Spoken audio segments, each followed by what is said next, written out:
How about that? Good afternoon, everybody. Can you hear me back there? Ben, can you hear me?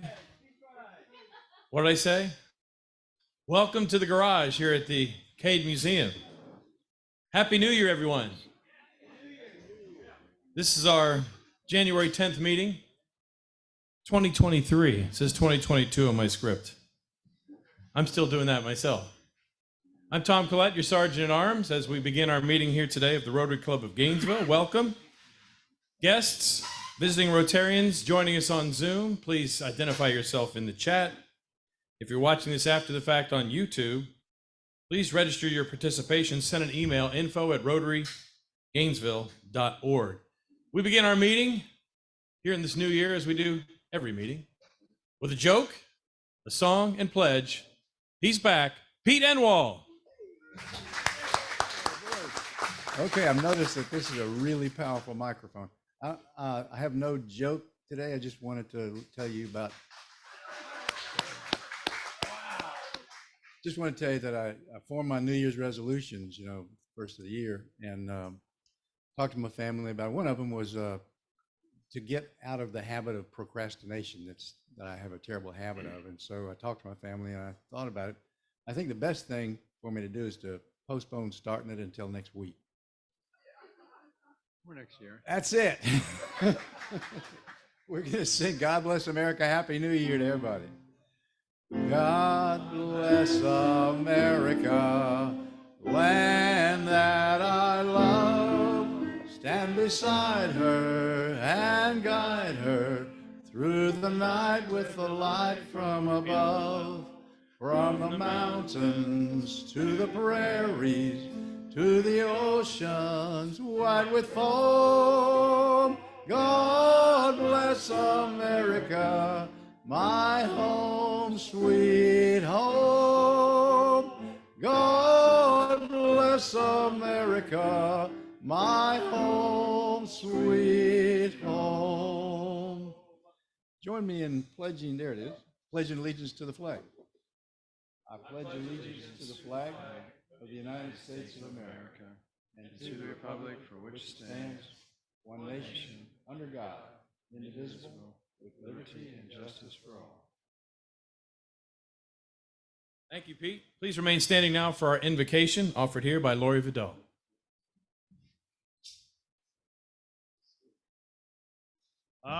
In our new setting here, let's begin with a word of prayer. We are so grateful as we gather for the blessings of the past year. And we now want to begin to anticipate opportunities that you have for us in this new year.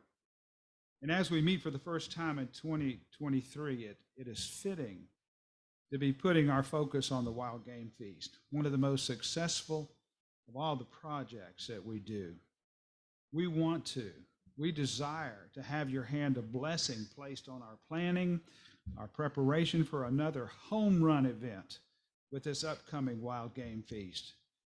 In this new year, renew our desire for service above self as we seek to impact our community with projects that will build goodwill and better friendships and be beneficial to all concerned.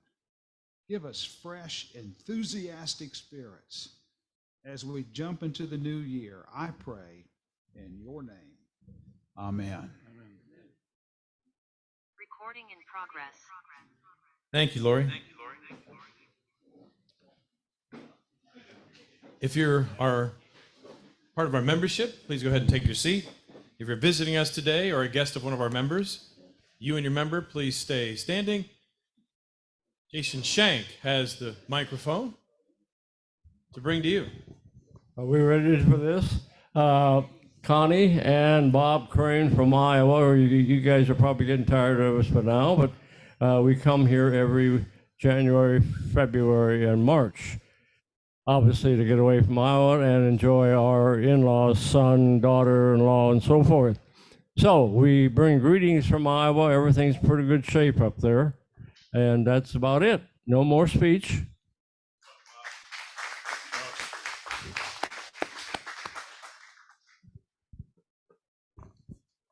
My guests today are Joshua and Sally Dickinson, late of Gainesville, now in Bozeman, Montana. Have you seen the weather forecast today? Anyhow, Josh is an old Rotarian, and we're so happy that he's visiting sunny Florida.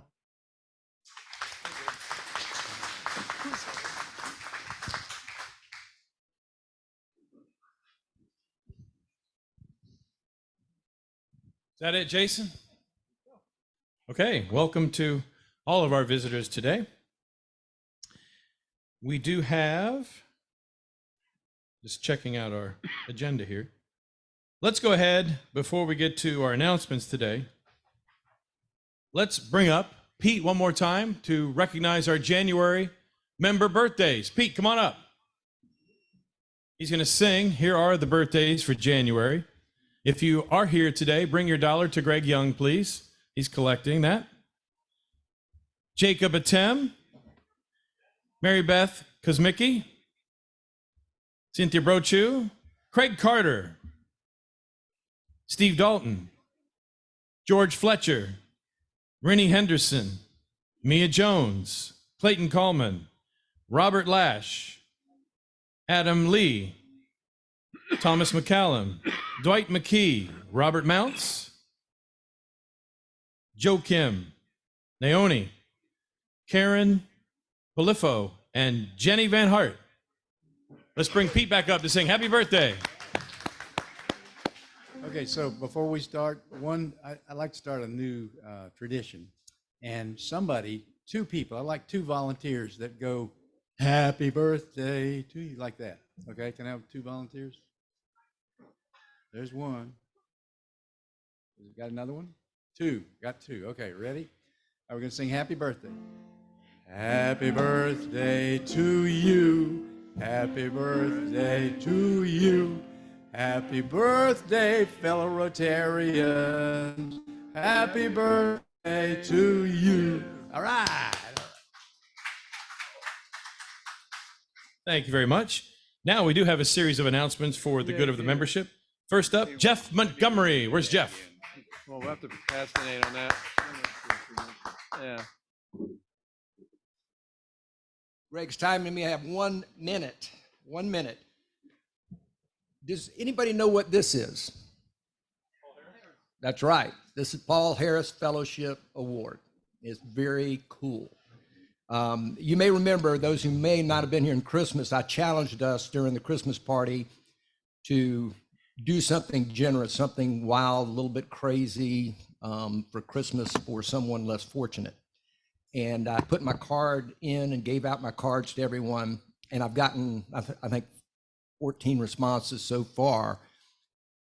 Tremendous, generous, incredible Rotarians and friends who were there who have taken that little gift of mine and multiplied it by hundreds.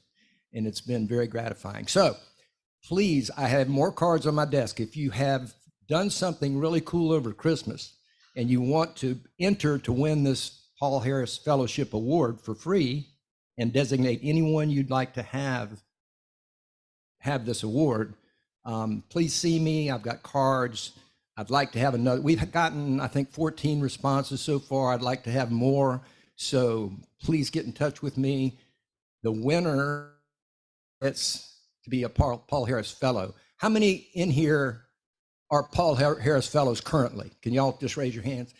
That's a lot, but there are a few that are not. This is a perfect time to win this award. Okay, thank you.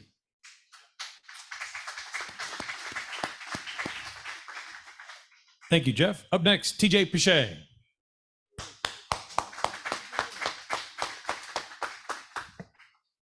We'll have our next Fun and Fellowship on Thursday at 5:30 at First Magnitude Brewery just south of here. I hope anybody who's wanting can come and join us. If you go to the bar while you're there and you give the name Jason Shank, then you get as many free beers as you want. As long as his card's still there, they're free. So we hope to see you Thursday evening at 5:30. Thank you.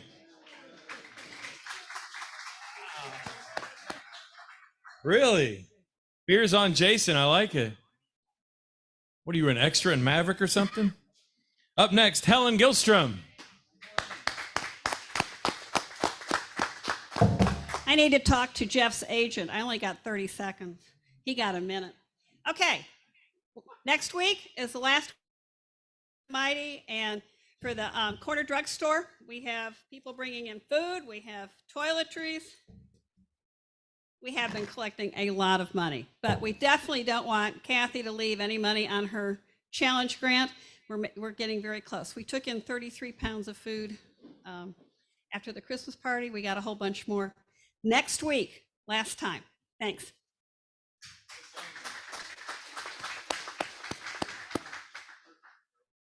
And all that within 30 seconds. Thanks, Helen. We have a craft talk today, and to introduce one of our members who will be doing their craft talk, Young, come on up.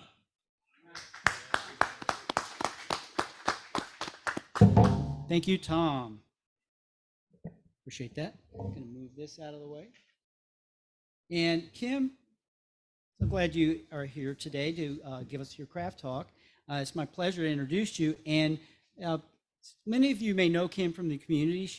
But her past, she served as a professor in architecture at 3 universities for over 22 years at the University of Florida, in fact. After her tenure at UF, Kim was appointed as Dean of the School of Architecture at the University of Virginia.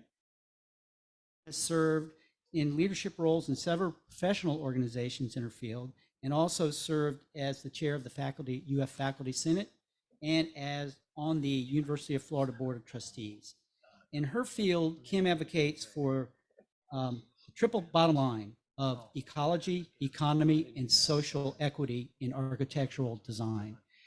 Kim also remains active in the community through her community advocacy. So please welcome Kim to give her craft talk. Thank you. I grew up in rural northern New Jersey, a 5-minute walk from a vast watershed, but close enough to New York City to visit for field trips and later on dates. I chose, for me, an exotic location for college, Durham, North Carolina. I arrived in 1973, and my social life included protesting the construction of Interstate 40, which was being strategically threaded through every Black neighborhood in Durham. Aside from this violation, I love downtown Durham and often walked there from Duke University. Those walks included the vibrant adaptive reuse of a tobacco warehouse, which served as a landmark halfway between the campus and downtown. Years later, those walks became the model for a student project in Gainesville, now the site of the Innovation District. I graduated during a recession, and the only job I could get was through a temp agency working in downtown Durham. Like many towns, Durham was then in decline, so friends and I started a spunky nonprofit, Save Downtown Durham, Inc. My love of Durham, its urban fabric, and its buildings led me to architecture school. After I graduated, I became licensed, practiced architecture, and taught at NC State for several years. In 1987, I was invited to teach at the University of Florida. I accepted the position, planning to stay for 2 years. At UF, I taught the standard curriculum until the 1992 Rodney King riots led me to refocus my professional life. I realized racial tensions still simmer just below the surface of civil discourse, a generation after my own social justice awakening at Duke. I began doing community-based projects with architecture students, hoping to help them understand and respect diversity firsthand. My co-teachers included Rosa Williams and Nkwanda Ja, who remain friends, and Ruth Brown and Joelle Buchanan, now passed. With others, I started the Florida Community Design Center to share students' projects with the larger community. Fifth Avenue, Pleasant Street, the Depot area, Southwest 2nd Avenue, and the UF Historic Courtyard Charrette were among the projects we presented. Eventually, I was invited to apply for the deanship at the University of Virginia School of Architecture.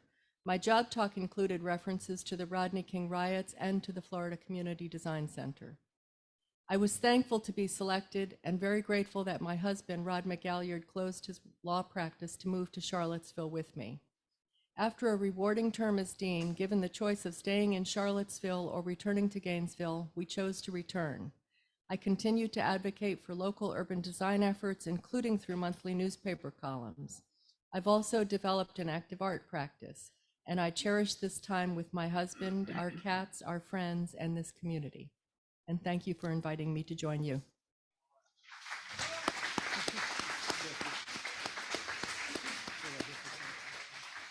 Thank you, Kim. I appreciate your work in the community. You're a model for some of us, for many of us to follow in terms of your work to help those underserved.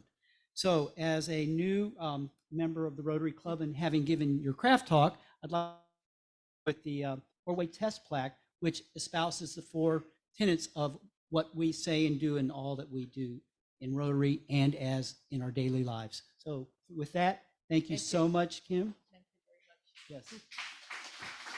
You're welcome. Welcome.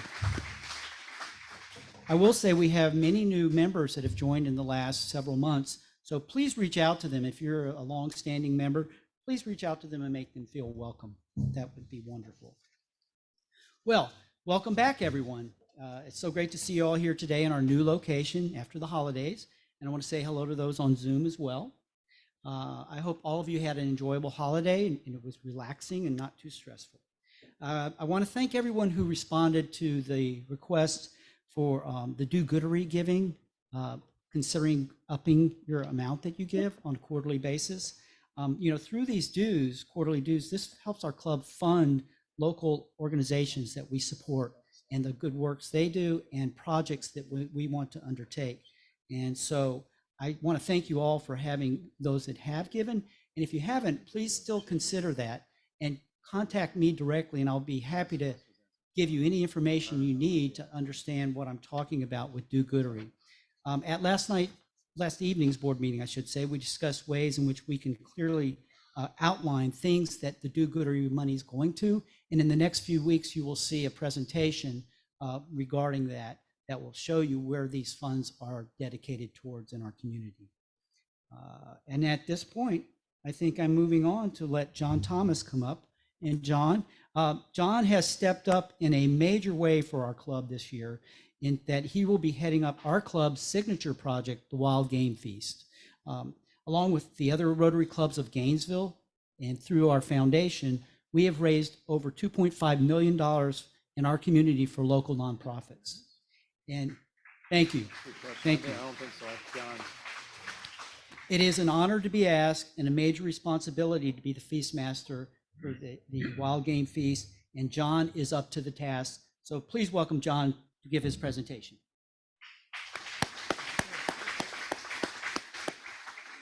Well, thank you, Rotarians, for being here today. I am super excited to be the feast master for the 38th annual Wild Game Feast. It's kind of hard to believe that it's been 38 years. I'm super excited for our recipients. All 3 of them are here today, and we're going to give them each some time to talk. So I'm going to be quick because I don't want to take anybody's time. But thank you for everybody who's volunteered through the years and have been sponsors. Lots of opportunities to sponsor this year as well as volunteer, and there's volunteer sheets and sponsorship sheets at your table. If tickets will be here next week, we'll be sending your tickets kind of based on what you sold last year, or if you want us to do something different, just let us know. I again appreciate everybody that comes out to the Hatchet Creek beforehand on the day of the feast, and all the hard work that you guys have done throughout the years, and all the hard work we're going to do to make this one of the better Wild Game Feasts we've ever had. But with that, let's let our recipients get up here and get you excited about what we're actually doing to raise money for. And we'll start with Grace Pharmacy.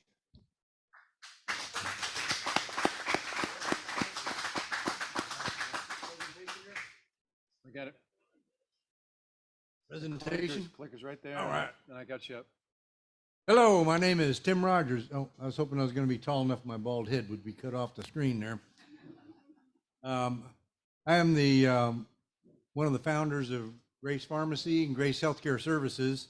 I hope sometime I can get a chance to come back and do a presentation on Grace Healthcare Services and what we've done during our course.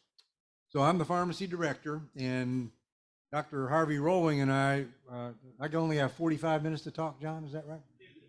Okay, 50, good. We came back, we did medical mission work for about 20 years. in different countries. And we're coming back from Haiti about 7 years ago. And he said, you know, we go to all these countries and we take all these doctors and all these pharmacists and we give people medication for a year.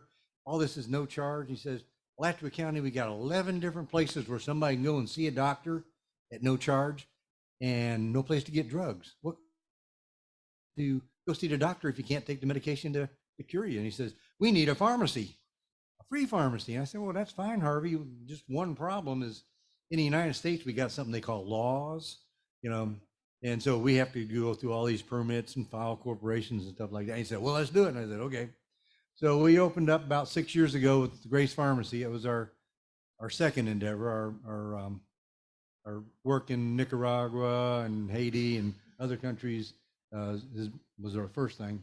But to date, in the last 6 years, we have supplied over 32,000 prescriptions at no charge to the indigent, the homeless, the underinsured people who otherwise would not be able to procure the drugs or would get their drugs and not have food, clothing, transportation, other things that they need. Let's see. There's a delay. Oh, over this way. I hope I'm hitting the right button. It's technology stuff, you know. There we go. All right. So this is our mission, what we do. Besides the pharmacy, we have other things. We have different clinics that we've built out there, staffed with doctors 2-3 times a week. We have our own women's clinic that we started out there.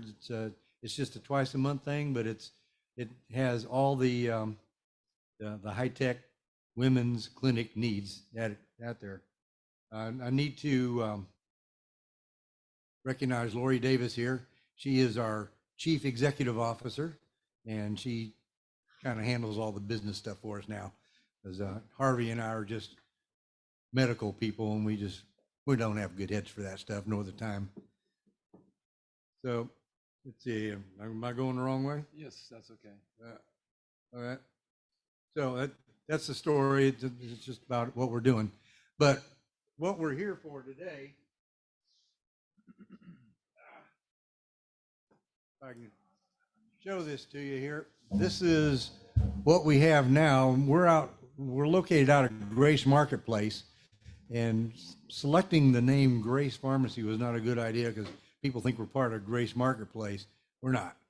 We're out there because they give us a free place. So our room and our internet and everything is free. And there's a lot of people out there that are potential patients. So that's where we started. Someday I hope to have a couple other pharmacies around, but I'm waiting for that multimillionaire to come up to us and say he's going to help us. So this is what we got. The whole pharmacy is about 10 by 15 feet. So a lot of people probably have closets that size at home. That counts the waiting room too. So what we needed to do is expand so that we could help people. And it may be harder to see here, but got slides up there? Go back to the slides there. So what we're going to do is we're going to triple, essentially more than double the size of the pharmacy anyways. And this is going to give us a chance to better supply people in needs. For example, this morning I stopped and from Insulin for Life, I picked up several $1,000s worth of insulin that we can give away. Grace Pharmacy is the pharmacy without a cash register. I couldn't take money if somebody had it. So we are there strictly on volunteers. Our pharmacists are volunteers. We try to help people, and whatever it takes to help them, we're trying to do. So the insulin is going to be something new here for us. There we go. That's one of our medical mission. That's where we're located at, and as you can see, it's the green door on the right. That's where the pharmacy is, and it goes from that green door to the window on the right, and that's the entire size. So it's 10 foot wide and 15 foot deep. And there's a good picture of me, and that's the entire pharmacy size there. Like I said, it's really hard to be able to even stock the things that we need for people. And that's our existing pharmacy there. And what we're planning on doing is expand to all that area there. And the money that Rotary is giving us will make that possible. And got that on there? All right. So 147 square feet is what we're at now, and we're going to expand the pharmacy part to square feet. So that's a significant increase in size for us. Thank you, John. He's got it on the slide now. He's got it. And yeah, let me take questions. And then, like I said, I like to come back sometime and just talk for an extended period of time. Questions? Anybody got a story about something? Yes, sir. Hold on. Wait for the mic. Wait for the mic, please. Mike. I have never been accused of not speaking loudly enough. Just talk to my wife. Do you have need and can you receive new building materials? As soon as we get ready to start the construction, I'm going to be looking for some contractor and building supplies. Anything that we can do to cut cost on that means that much more we can do. So yes, sir. You may have found them. I'll give you my card before I leave. Okay. One. I used to be on the board of pharmacy, and I used to do medical manpower research for the University of Florida. Uh-huh. And you know what the most respected medical profession in Florida is? For many years, it was pharmacy. It still is. Thank you so much for what you do. Thank you. And I'll be around afterwards if anybody has a question. Thank you, John. Yeah, thanks, Tim. All of our recipients are going to stay to take questions afterward, just so we can make sure we can get everybody that needs to leave at 1 o'clock. But our next is Pace Center for Girls. Come up.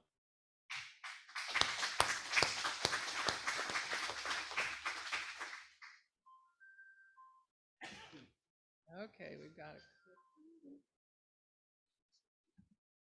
So, hello, I'm Becker Holland, the Associate Executive Director of Pace Center for Girls, and I'm delighted to be here. And before I begin to talk about the project, we're going to show you a brief video about Pace.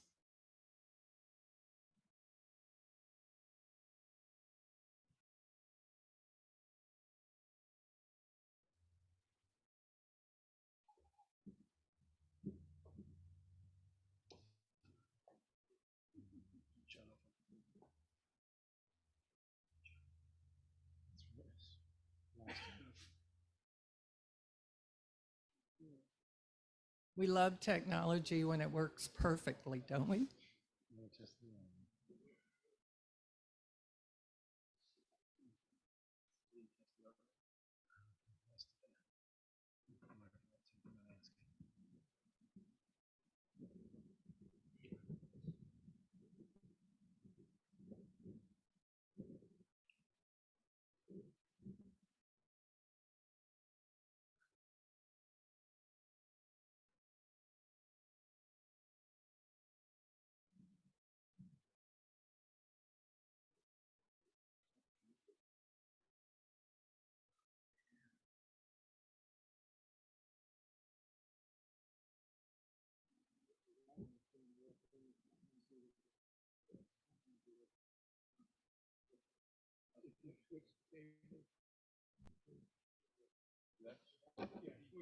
You want me to tell you a joke? It'll be much better than Pete's. Oh, I can, you might know some of our board members, perhaps Tammy Prince, who is a Rotarian, Tracy Berger, Mary Kay Wimsett, Rebecca Schinholzer, Tanya Allaby, Kristen Kozelski, Fawn Carlson, John Bacon. Here we go. I hear it.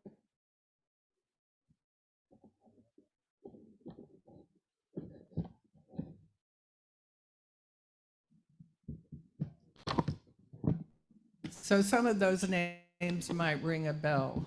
Also, you might know Brian Nasworth, who is going to be instrumental in the project that we are undertaking with your help.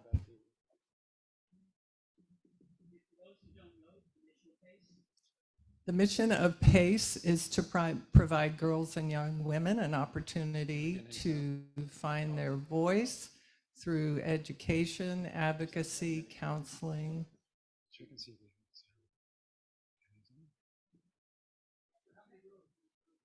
We serve, at any one given time, we serve between 50 and 60 girls, anywhere from 100 to 110 per year. Our girls come to us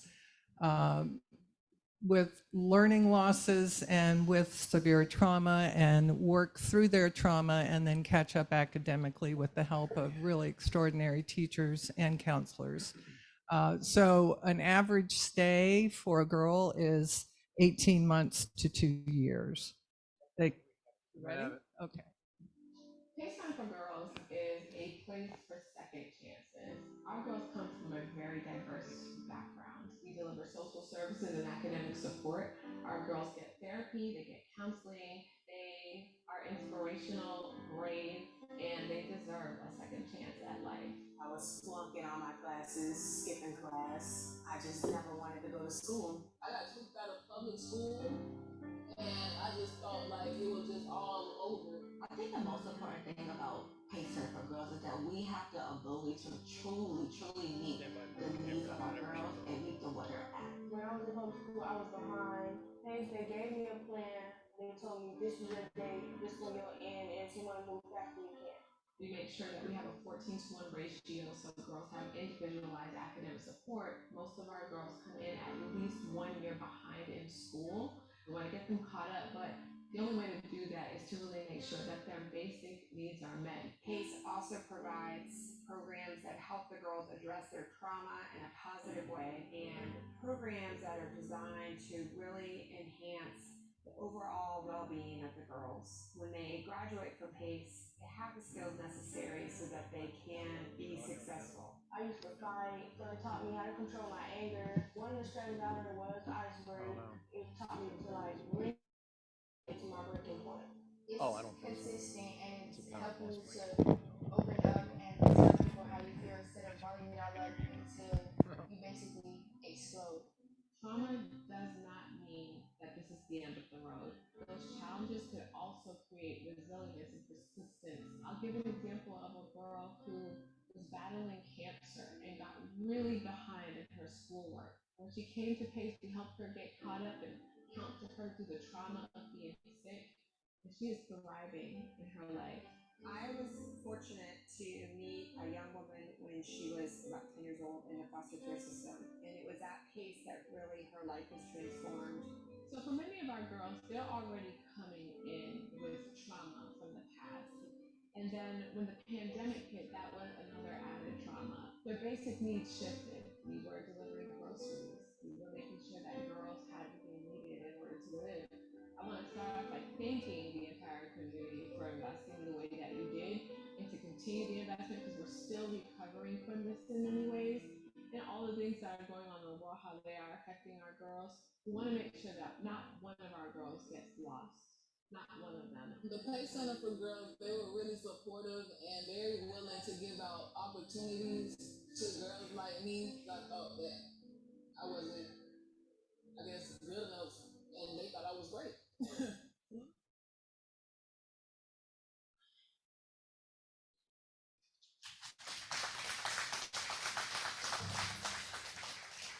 And that's really why PACE exists, to find the great in every girl. Janelle said it very well.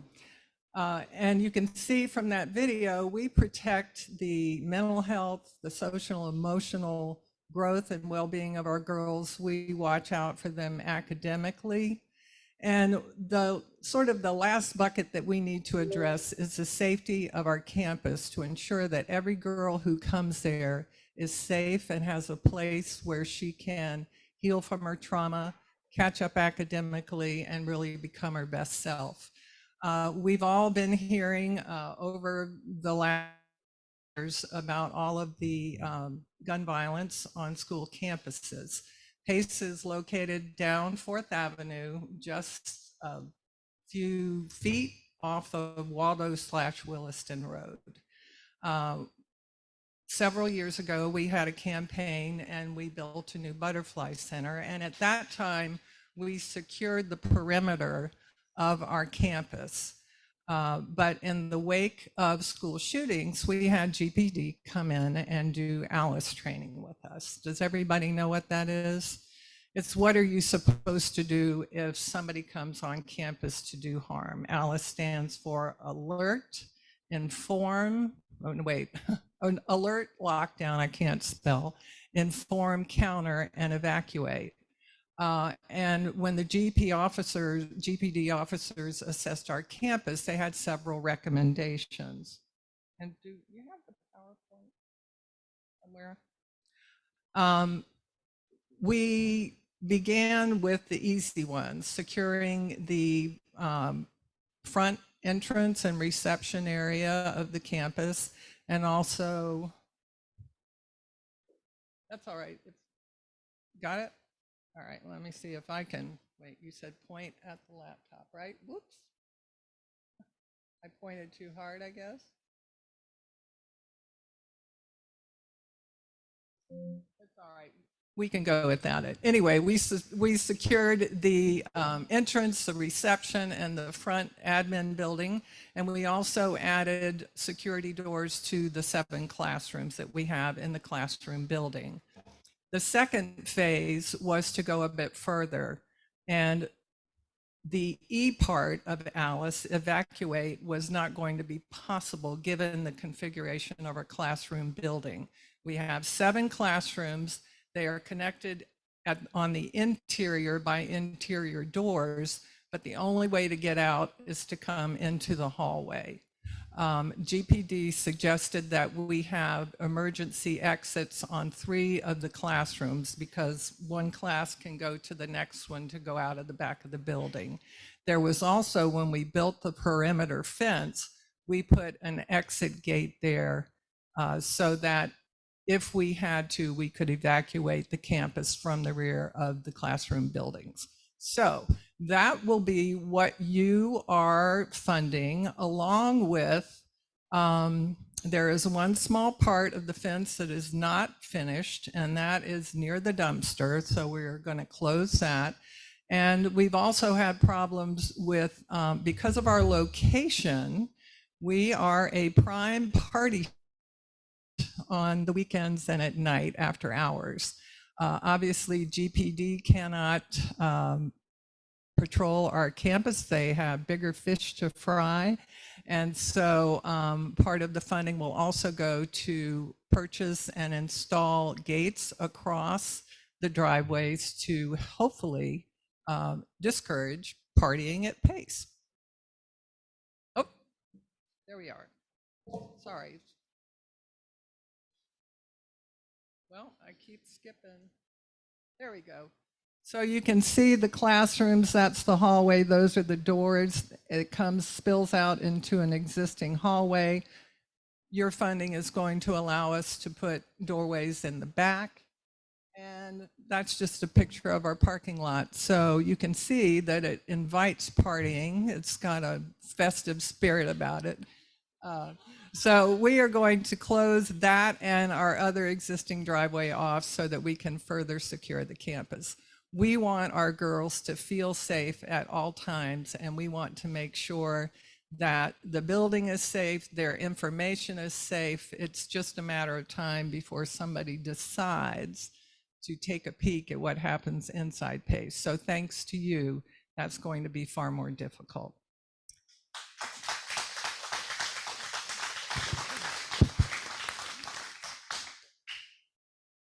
And I think I went over my 5 minutes. That's okay. That's all right. And last but not least, we have Sherry with Child Advocacy Center, who was one of our recipients last year. We're glad to have him back this year. Come on down.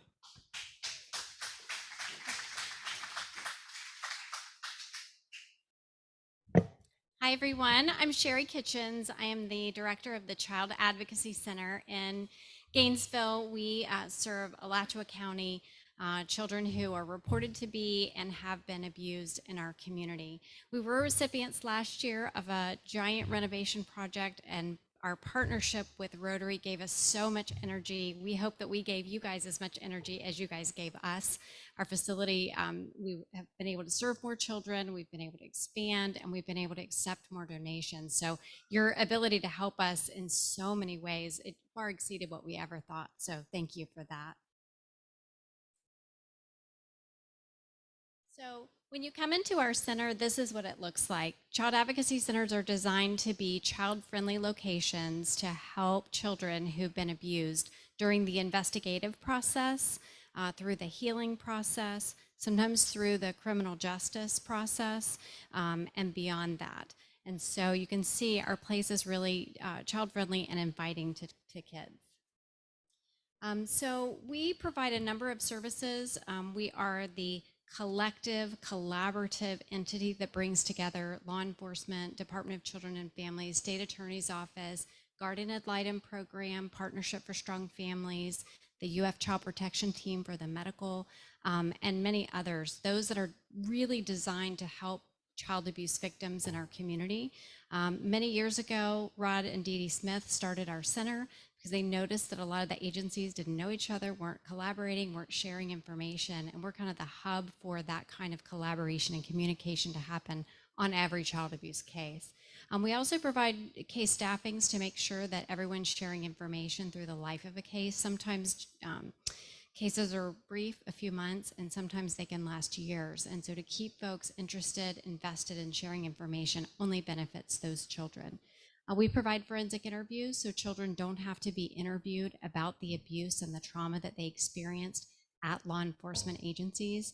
Many of our children come from families that had bad experiences with law enforcement or really feel that law enforcement is not their friend and not there to protect them. So for us, having children interviewed at the center by staff that are trained, my staff, trained to do forensic interviews, and our law enforcement professionals and Department of Children and Families professionals watch through a closed circuit television, it makes the process gentler on everyone.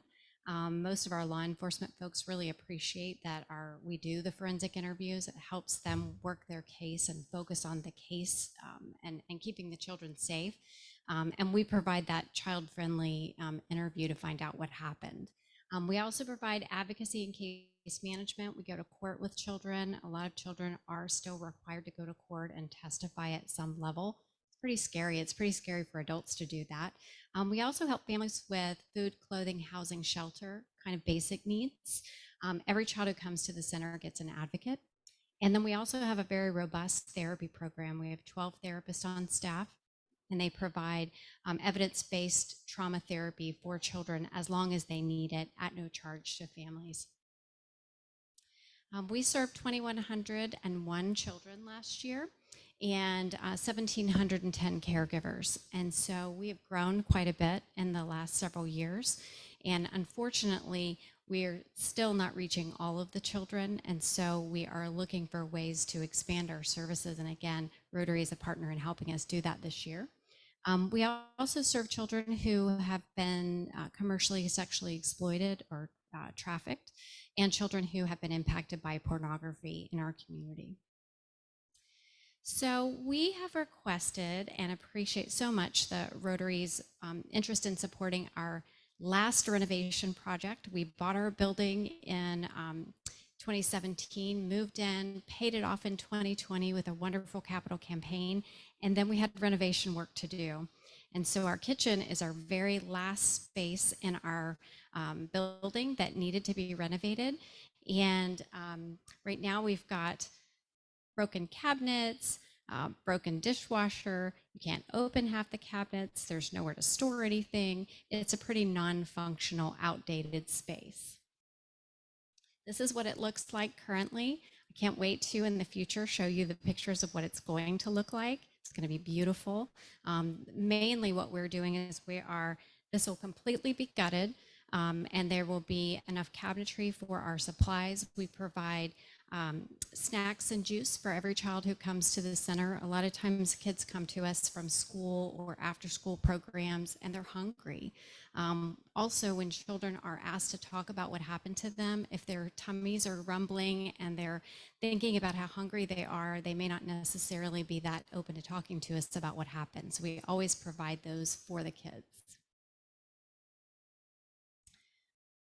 Okay, so being able to have storage for these items allows us to continue to get donations. It also allows for our staff to have a place, a break room, a place to keep our lunch and things like that. We also do projects with kids that sometimes really require sinks and kitchens and things like that. This is our renovation cost for that kitchen. It's actually decreased. Yay, we like to save money. And almost all of our supply is donated annually. We are hoping to have this project completed by the end of March. And we plan to continue to thank Rotary in everything that we do. We're really grateful for you guys helping us finish our building process. We are going to provide volunteers just like we did last year from our board and for our volunteers that are at the center, our staff, everybody we can get to come out and join us because we had such a great time and we want to make this event a success for you guys and for all the organizations. So that is what did I get it done in maybe my allotted time? Thank you all so much. Does anyone have any questions?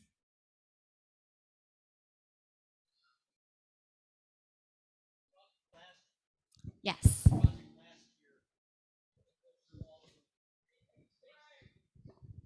President Gregg.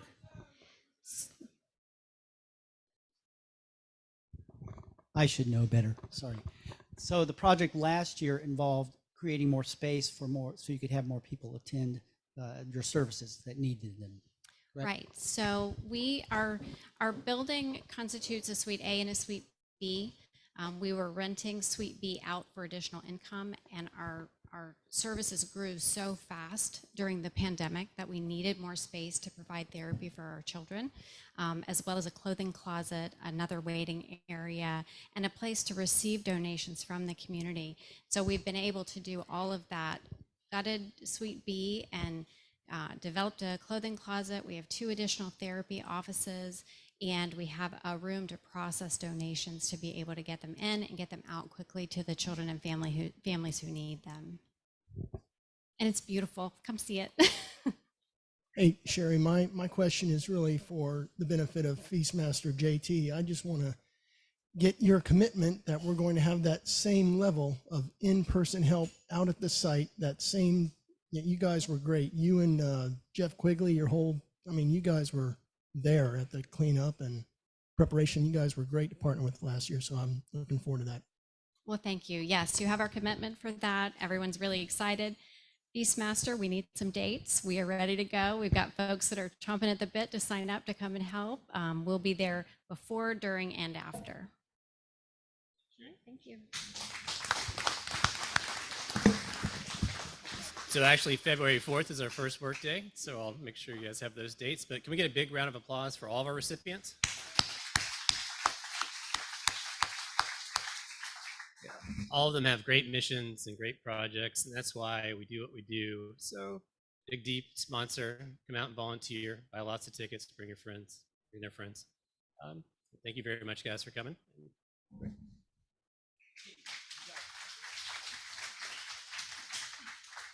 Good job, John, and recipients.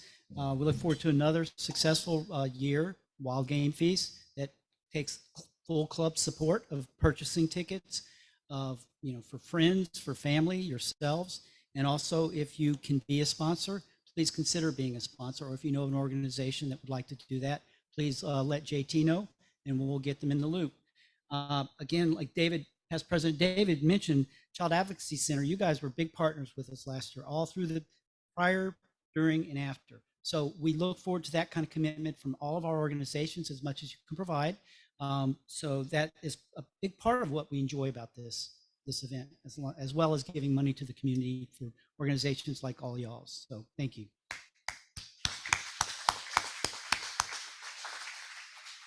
So I want to thank everybody for attending today. This is great. The Wild Game Feast is a signature event for us, so we're excited about this kickoff. I want you to look forward to next week when Margaret Combs, raise your hand, Margaret, I saw you in here today.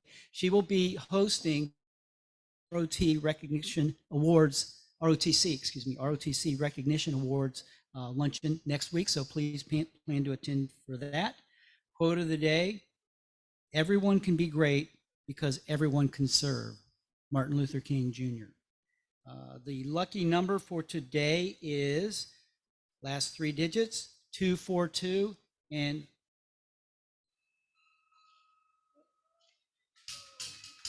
we're adjourned.